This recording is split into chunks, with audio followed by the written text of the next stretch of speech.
نکاح ہوا. اب یہ اتنی بات میں بہت پہلے کئی بار بیان کر چکا ہوں، لیکن جو اصل بات کرنا تھا اس کے لیے وہاں تک پہنچانے کے لیے اتنا وقت آپ کا لیا ہوں. جب مہر مقرر کرنے کی بات آئی تو 400 مسکال چاندی 400 مسکال چاندی مقرر کی گئی، جو آج کی یعنی ہمارے حساب سے تقریباً 1.5 کلو چاندی ہوتی ہے.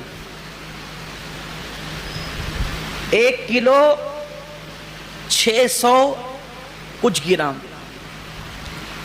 تو تقریباً 1.5 کلو سے زیادہ تو ہوگی نا. 1 کلو 600 کچھ گرام حساب لگایا ہم نے تھوڑا سا اس کا، تو 1 کلو 600 تو 500 تو آدھا کلو ہو جاتا ہے، اور 600 آدھا کلو سے زیادہ ہو گیا. اور پھر کچھ گرام 16 یا 32 گرام ایسے کچھ تھا وہ، جو اوپر کا میرے ذہن سے فگر نکل گیا.